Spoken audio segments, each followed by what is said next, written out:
പാവം വിശ്വംഭരേട്ടൻ സ്വന്തം ഭാര്യ എന്നെ പുള്ളിനെ തോൽപ്പിച്ച് കളഞ്ഞില്ലേ? പക്ഷെ വിശ്വംഭരൻ ചേട്ടൻ തുറന്ന പുസ്തകമാണ് എന്തായാലും. എന്നിട്ട് എന്താ കാര്യം ഉണ്ടായത്? സ്വന്തം ഭാര്യ തടപ്പിച്ച് കളഞ്ഞില്ലേ? കവലയിൽ ഇലക്ഷന് മുമ്പ് പുള്ളി ചെയ്ത പ്രസംഗം നീ കേട്ടാ? ഭാര്യങ്ങാറ്റം പുള്ളിനെ തോൽപ്പിക്കുകയാണെങ്കിൽ രാഷ്ട്രീയ ജീവിതം പിന്നെ അവസാനിപ്പിക്കുന്ന പുള്ളി പറഞ്ഞു. അതിന് പുള്ളിക്ക് രാഷ്ട്രീയം എന്താണെന്ന് അറിയോ? രാഷ്ട്രീയം എന്താണെന്ന് അറിയോ? എന്താണ് രാഷ്ട്രീയം? രാഷ്ട്രീയം എന്ന് പറഞ്ഞാൽ നമ്മളൊരു പാർട്ടിക്ക് കുത്തും, ആ പാർട്ടി ജയിച്ച് അധികാരത്തിൽ വന്നു കഴിഞ്ഞാൽ അവർ നമുക്കിട്ട് കുത്തും, അതാണ് രാഷ്ട്രീയം.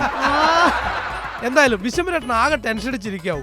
നമുക്ക് എന്നൊന്ന് ആശ്വസിപ്പിച്ചാലോ? അതേതായാലും നല്ല ഐഡിയ. നമുക്ക് പുള്ളി ഒന്ന് ആശ്വസിപ്പിക്കാം. എന്നാവാ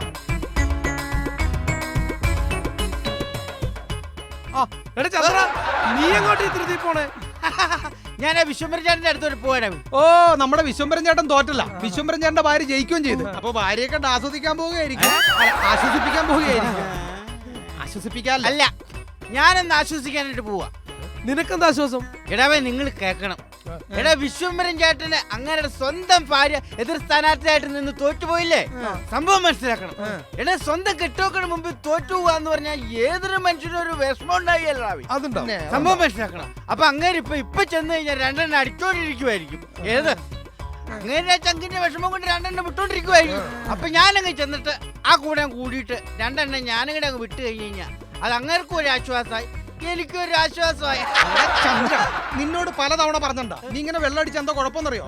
ലിവർ പോവും, ഹാർട്ട് പോവും, ജീവിതം പോവും. അറിയോ, ഞങ്ങള് കുടിയന്മാര് കുടിക്കാതിരുന്നാലേ സർക്കാരിന് പോവും. മനസ്സിലായോ? സർക്കാരിന് പോകും. സർക്കാരിന് എങ്ങനെ പോകുന്ന? എങ്ങനെ പോകുന്ന? എടാ, ഞങ്ങള് കുടിയന്മാര് കുടിച്ചു കൊടുക്കുന്ന പൈസയുടെ ടാക്സ് കൊണ്ടാണ് ഈ സർക്കാർ ഇവിടെ ഓരോ വികസന പ്രവർത്തനങ്ങൾ നടത്തുന്നത്. മനസ്സിലായോ? അപ്പൊ ആർക്ക് നഷ്ടം? നമുക്ക് നഷ്ടം. അപ്പൊ നമ്മുടെ നാടിന്റെ സാമ്പത്തിക ഭദ്രതയ്ക്ക് വേണ്ടി ഞങ്ങൾ കുടിയന്മാര് കുടിച്ചോണ്ടേ ഇരിക്കും. ഏതാ വിശ്വംഭരേട്ടനല്ലത് മിഠായി വിതരണം നടത്താനുള്ള. ചേടാ, വിശ്വംഭരൻ ചേട്ടന്റെ ഭാര്യ ജയിച്ചതിന് വിശ്വംഭരൻ ചേട്ടൻ മിഠായി വിതരണം ചെയ്യണം. സ്വന്തം ഭാര്യ തോൽപ്പിച്ചതിന് ടെൻഷൻ അടിച്ചിരിക്കുന്നില്ല നമ്മൾ വിചാരിച്ചത്. ഇത് ചോദിക്കണല്ല. അതെ, വാ ഇന്നാ പിടി, എല്ലാരും പിടി. മോനെ, ഇന്ന് വിശ്വംഭരന് സന്തോഷമുള്ള ദിവസമല്ലേ?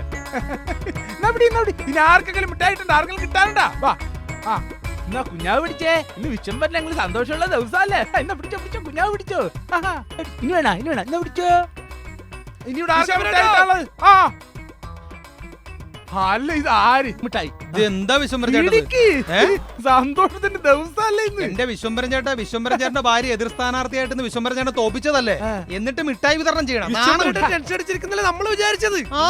ഞാനൊരു കാര്യം ചോദിക്കട്ടെ, എന്റെ ഭാര്യ ശോഭ ജയിച്ച് പഞ്ചായത്ത് പ്രസിഡന്റ് ആയിക്കഴിഞ്ഞാൽ ഈ നാട്ടിൽ പൊട്ടിപ്പൊളിഞ്ഞ് കിടക്കുന്ന റോഡും മറ്റെന്തെങ്കിലും പ്രശ്നം ഉണ്ടായിക്കഴിഞ്ഞാൽ നിങ്ങൾ ആരെ സമീപിക്കും? ഞങ്ങൾ ചേട്ടന്റെ ഭാര്യ ശോഭയെ സമീപിക്കും. അതെ, ഈ നാട്ടിലെ കുടിവെള്ള പ്രശ്നത്തിന് എന്തെങ്കിലും പ്രശ്നം ഉണ്ടായിക്കഴിഞ്ഞാൽ നിങ്ങൾ ആരെ സമീപിക്കും? ശോഭയെ സമീപിക്കും. അപ്പൊ ഈ നാട്ടിലെ മാലിന്യ പ്രശ്നം ഉണ്ടായി നിങ്ങൾ ആരെ സമീപിക്കും? ശോഭയെ സമീപിക്കും. ആണേ, എടാ, കല്യാണം കഴിഞ്ഞിട്ട് ഇത്രയും നാളായിട്ട് ഞാൻ അവളെ ഒറ്റക്കല്ലേ സഹിച്ചോണ്ടിരുന്നത്. ഇനി ഈ പഞ്ചായത്തിലുള്ള മുഴുവൻ ആൾക്കാരും അവളെ സഹിക്കണത് എനിക്കൊന്ന് കാണണം. അതിനാണ് ഈ മിഠായി വിതരണം.